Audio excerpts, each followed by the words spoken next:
Welcome back to yet another episode of Insightful Living. My name is Tracy Lee Momberg and we are on episode 4, the long-awaited episode 4. And in episode 4, I'll be talking about spiritual attacks. What exactly are they? The different kinds of spiritual attacks and what you can do to make sure that you protect yourself from any kind of spiritual attack.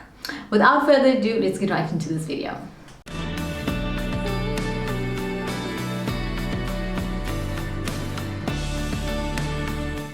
So what exactly is a spiritual attack? So when people talk about spiritual attacks, you normally think, oh my gosh, this is something so serious and it's something that you would always think that it's something big. But yes, there is spiritual attacks that is major. I think really that any spiritual attack is major, but the way that it would appear would be very small and it would look very minor. And it would look like something that is not even enough to really pay any attention to. So what the devil basically does is he would assign a group of demons or a small little army of demons where he assigns to one person. The significant thing about this is that he would assign a certain type or kind of demons to that specific person. And this is why it's very important that you know your weaknesses. So the devil is not going to come to you where you are strong and where you are confident and where you have no weaknesses in that specific area or even in how you feel about yourself. And he'll use that type of information on you against you. And this is why, as I said, it's important to know your weaknesses, own up to it, and take it to God. I read this beautiful quote a couple of weeks ago where it says, know your weaknesses and bring it to God before the devil brings it before you. And this really made me think a lot because this made me realize like, oh, okay, so then if you obviously don't know your weaknesses, you're leaving a door open for the devil to kind of just attack you in that area. And it's because you are now not allowing God in that area. And also sometimes it's because we just don't know. And I think also that's the very important part is when you don't know and then, or you're not self-aware, you're not aware of why you do certain things, then that is also a door for the enemy to enter. And so it's very important that we are prayerful, that we always make sure that we are consistent with our prayer life and our worship time and our devotion time and just running after God's presence. It's because when you're in God's presence, then obviously you're covered. You must remember that the enemy at the end of the day, he doesn't have any power over you. There's actually a scripture, Luke 10 verse 19, I have given you authority to trample on snakes and scorpions and to overcome all the power of the enemy. Nothing will harm you. So we have the power. God has equipped us with the Holy Spirit. When I wake up every morning, I ask the Holy Spirit to fill me. I invite the Holy Spirit into my life, into my day, to walk with me, because I get that I need the Holy Spirit to guide me throughout the day, to also to teach me, because I don't know everything. So when you do these things, you automatically you're putting yourself in the position of being in authority over the enemy. So earlier I said that so the devil assigns certain kinds of demons to us. So he's not going to say, for instance, if my strengths and I'm so confident in the way that I look, he's not going to send a spirit of, what do they call that? Dysmorphia. He's not going to send a spirit of dysmorphia on me because he knows that that's not going to work on me. He's going to be sending a spirit that is associated with your weaknesses. So for the longest time, my weaknesses was unworthiness, where I didn't feel like I didn't feel worthy within myself, and also I felt very empty within myself. I struggled a lot with depression, and this was because of childhood traumas that I haven't attended to in my childhood and obviously in my young adulthood years. And as the time went on, I left those things unattended, and not because I didn't want to fix myself or anything like that. It's basically just because I really wasn't self-aware enough to fix that. So and to be able to see what my issues were and to be patient with myself with that and to take that to God. And so the devil would use me a lot in those areas. And obviously, yes, you are responsible for yourself. You are totally 110% responsible for the things that you do. But that is not the only thing that's at play. We have to get that there is spiritual attacks that get sent to us. And this happens on a daily. The devil knows once he gets you in that place where you are just you are just hopeless, that there's a chance of you committing suicide, there's a chance of you just rebelling, there's a chance of you just becoming somebody that doesn't care, and which prevents you from actually walking in your purpose with God. And so with me, it was, I'm going to use myself as an example, because that's the only person that I know I can, and that I can that I know of, that I can speak of. So like where he would use me is he would bring in like the demonic spirit of unworthiness, where you just feel unworthy and where you just feel depressed. For the longest time I thought like, oh my gosh, this is the way that life is, and this is the way that it, that it should be. And but when you become saved and all of that, you see the light and you see the truth, you see God's truth, and it opens your eyes to actually what is really going on. And so you get insight, and that is when you can start making the changes in your life where there needs to be changes, where changes needs to be made. And I want you to remember this point, that the devil sends the attack that he sees that fits your weakness. Okay, so my attack that I'm getting for me is completely different to the next person. And the significant thing here is also is that you will notice it generationally. You will notice it when sometimes it's things that your parents has also done, or sometimes it's things that maybe your aunt or uncle has done. And when you as a person, as an individual, if you are not aware of your weaknesses and really how you can start the healing process, then it goes into a generational curse. Because now the devil has a doorway into that family line, and it doesn't just stop with a person, it now continues into generations. And this is why it is so important to be self-aware, to know exactly who you are as a person, to know what your weaknesses are, so that you can obviously do what you need to do to heal from that. There's a Bible scripture that says, I know I quoted this before, but I'm going to quote it again in here. It's, my people are destroyed for a lack of knowledge. Okay, so if you don't have the proper information, if you don't have the proper insight, especially from God, where God is giving you the insight, then you can perish. So it's very important to stay within God's presence. This is, if you take anything from this video, it is to stay within God's presence. We are living in a time now where there's information that's being held from us. So it's very important that the information that we're getting is the insight from God, and not the information that we're taking from the world. Because if you're going to be living on information that you're getting from the world, you're going to find yourself in a depressive state. You're going to find yourself in a state where you are scared all the time, and that is not a way to live. Don't just pray when you need to pray or when you need to ask God something. Pray constantly. And I'm now not meaning this in a way where you have to just sit like this all day, but I mean conversate with God, let there be an open discussion constantly. Whatever you're doing, even if you're doing something wrong, open it up to God. Let God know. All God really wants is for us to build a relationship with Him. God is not waiting to hit us over the head with a hammer, or for us to make a mistake so that He can just condemn us. That is not God. God is love. He is the true embodiment of love. So if you're coming to Him, or if you're going to Him with anything, whatever it may be, He will receive you with love. So that is in a nutshell what spiritual attacks are. Obviously there is a huge amount of different spiritual attacks. I just shared the ones that I've experienced. So now I'm going to move over to how can you protect yourself from these attacks. So like I said previously, my insightful one is basically just make sure that you know what your weaknesses are and own up to that and take it to God. That is what I live by. That is what I stand by. And then there's the biblical one that is in the Bible, and I'm going to read that out to you, and then I'm just gonna share some of my insights into each of those. There's 6 of them, so I'm going to go into them. Put on the whole armor of God, that you may be able to stand against the wiles of the devil. Ephesians 6 verse 11.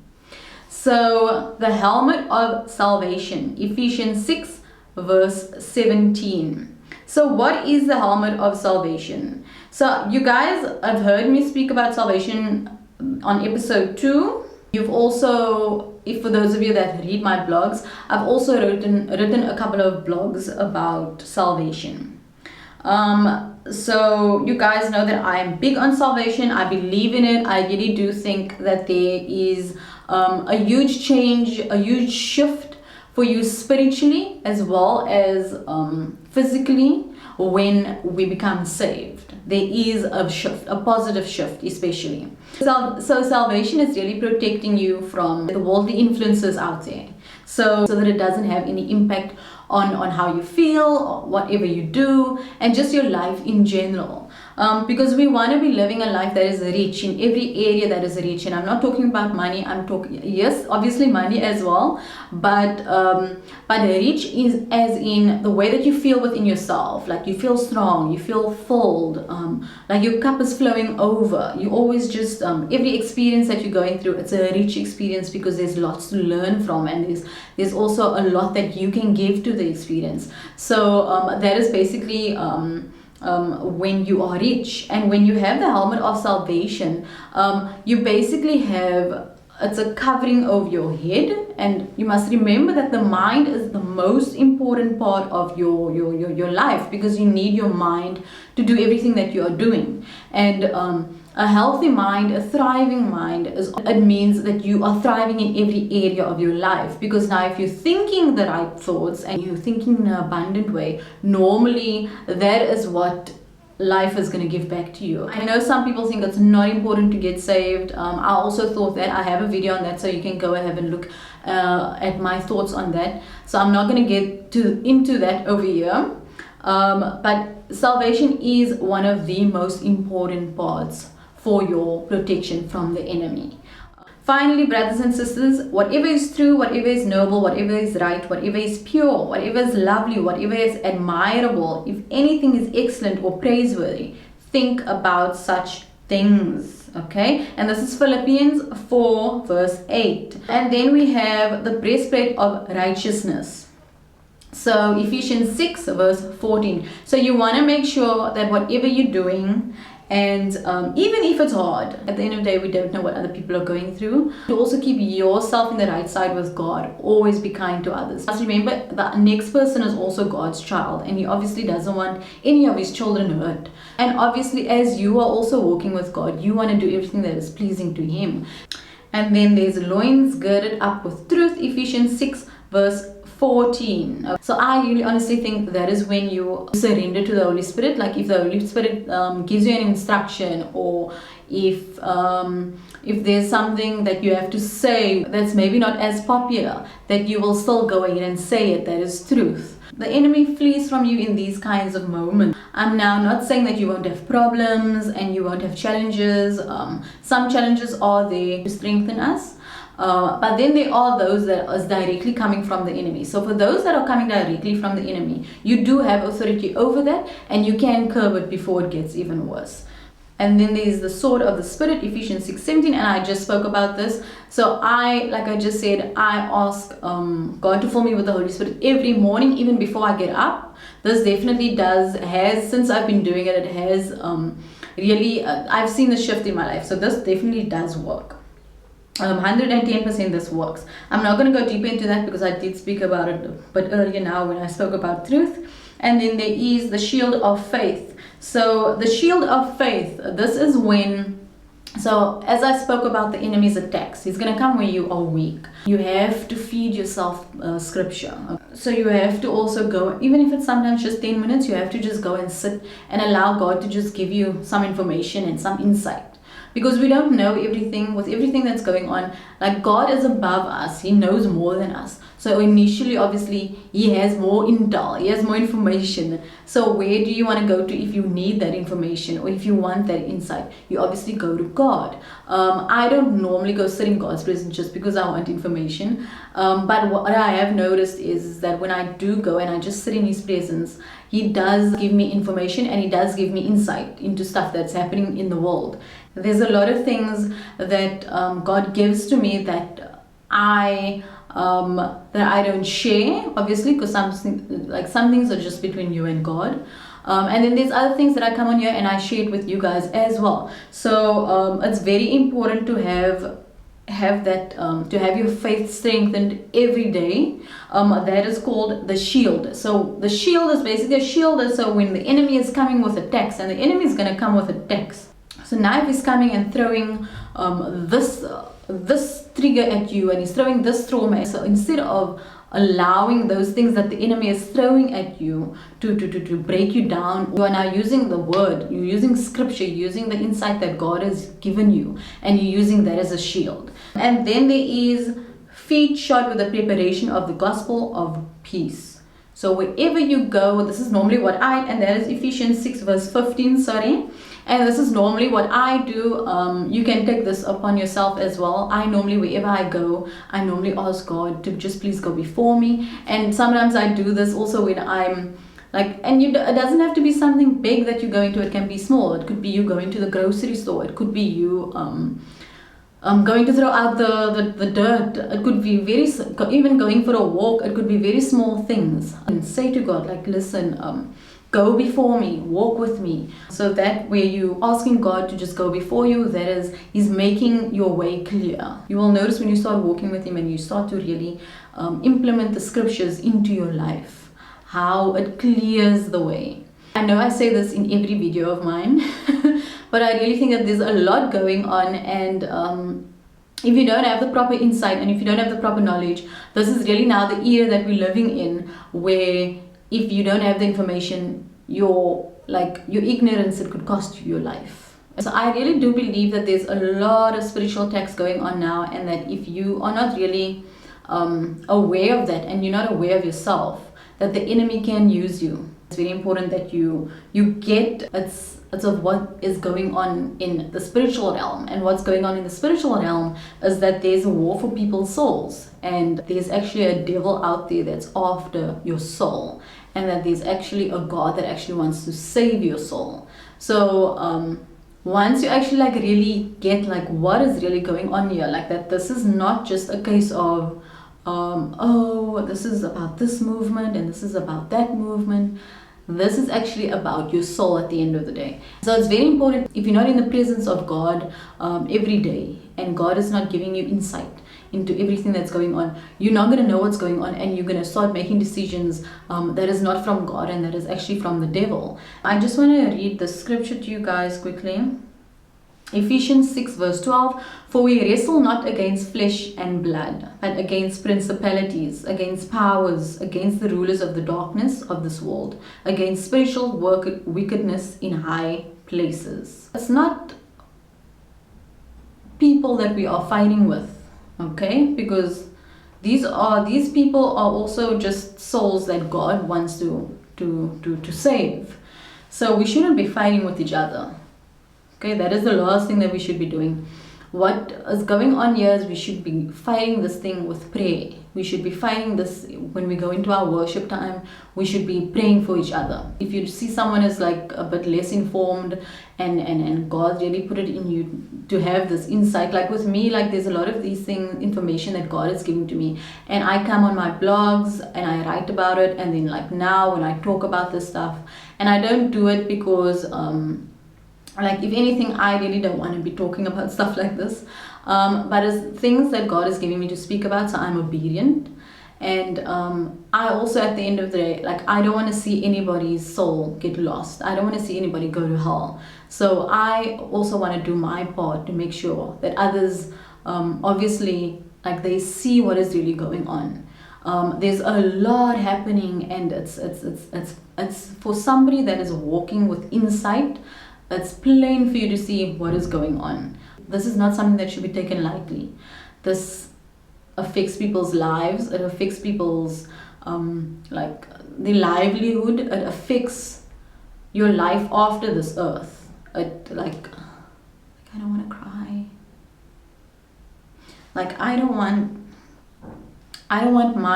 want my children to grow up in a world where they have to wear masks, where they are deprived of enjoying themselves and doing what they want to do when they want to do it. I don't want them to live in a world like that. So I'm doing my part. I'm doing my part of coming on here and speaking about this, because I feel that this is something that people should know. There is an attack on people's humanity. We have the right to walk around without masks, to actually breathe the air that we were gifted, that we were blessed with. We have the right to go wherever we want to go, whenever we want to do that. We have the right to say no to a vaccine that we don't know what is in there. I'm not going to sit back and not say anything about this any longer. It's easy to just follow something that seems like it's the trend, and if somebody else is doing it that seems popular, or the person seems like they have it all together, you think that, okay, you're just gonna go ahead and do what that person is doing. Even though the next person is doing something, it doesn't mean that that is what God wants you to do. So your decisions, it shouldn't be based on what other people has done, or whether it's a trend or anything. It should be where it's coming directly from God.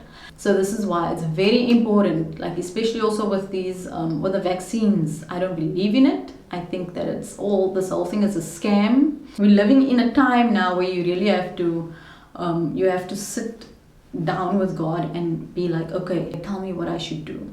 And that is the end of this video. I know this was a very serious one, guys. I really needed to make this video. I really needed to put this out there. This is something that God really has put on my heart to share with you guys. I really do hope that you could take something from this video. If you know of anybody that is really that would benefit from watching this video, please do go ahead and share it with them. I look forward to seeing you guys in episode 5. Until next time, bye.